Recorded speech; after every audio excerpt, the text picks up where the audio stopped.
Hi, my name is Frank Schaefer, a one-time religious rights activist in the 1970s and 80s with my evangelist, Father Francis Schaefer, and now I guess you would describe me as a liberal activist. Doing my bit in the resistance to the worst president this United States has ever elected in my lifetime, certainly. That includes Richard Nixon, and that is Donald Trump. But, you know, as we talk about impeachment and hearings and Russia and Putin and corruption and the nepotism of his family and Breitbart.com and all these other people, let's not lose track of something. The only reason Donald Trump is president is because we had a black president, and the resentment of the white oligarchy and the racist and the xenophobic white evangelicals who designed an entire Christian school movement in the 70s and 80s to try to end-run integration. These people who followed people like the segregationist Jerry Falwell Sr., whose son now runs Liberty University, are reacting to the first black presidency. And their reaction was to elect the most unqualified president to replace perhaps the best president this country's had in my lifetime, the most erudite, the most educated, the most well-spoken, the best temperament we've had in a president that I can remember, a true leader. And it's almost like a parody of something like Paradise Lost or Satan's Fall from Heaven, whatever it might be. The reaction against this wonderful figure of President Obama, who endured an 8-year slow-motion lynching by the white mob, the oligarchs, the alt-right, the white supremacists, and all the rest of it. It's almost like a parody. You know, I don't even think Shakespeare would have cooked up something like this, to go from someone so luminous and so bright and so well qualified, but also just so deeply human, the good husband of a wife, a faithful father, someone who is there for his family.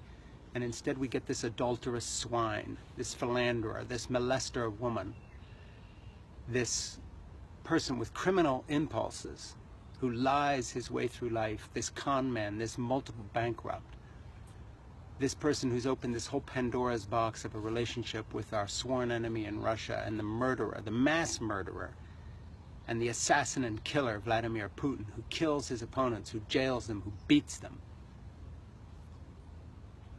To go from Barack Obama to Trump is really mind-boggling, but it's only explicable by the depth of the racism. The magnifying glass that Trump's election puts on our country goes to show that, yes, indeed, 40% or so of the American public are uneducated, racist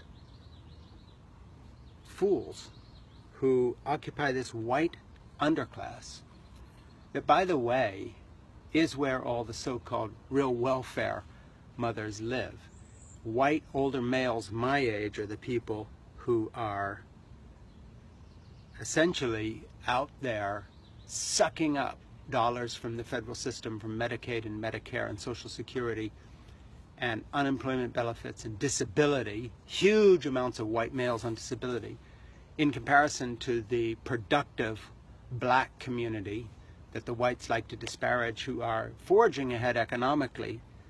And that in spite of the mass incarceration of the new Jim Crow, where male black men have been locked up on the dubious pretext of minor drug charges by the millions to try to control that population out of black ascendancy into our culture. And so I just want to point out, you know, as we struggle, as we resist, let's remember the truth of the matter. The entire fiasco of Trump is made possible by the resentment of white fools, from the billionaire oligarchs and people like Jeff Sessions and Mike Pence, all the way down to the know-nothing twits flying Confederate flags on the back of their stupid pickup trucks, roaring up and down highways. This entire stupid movement, this fart in the wind, which will blow away and be replaced by a multicultural, decent, fair society that will look at this moment with mind-boggling propensity, saying, what on earth was this about? Just remember this. It is the reaction to a first black president. And otherwise, none of this is explicable, especially the fact that the Republican Party continues to go along with this mentally unstable, unfit fool. Can only be explained by the continuing reaction and obstruction that they cannot get out of the habit of. They're still obstructing the Obama presidency, even though Obama is no longer president. Go figure. Thank you. My name is Frank Schaefer.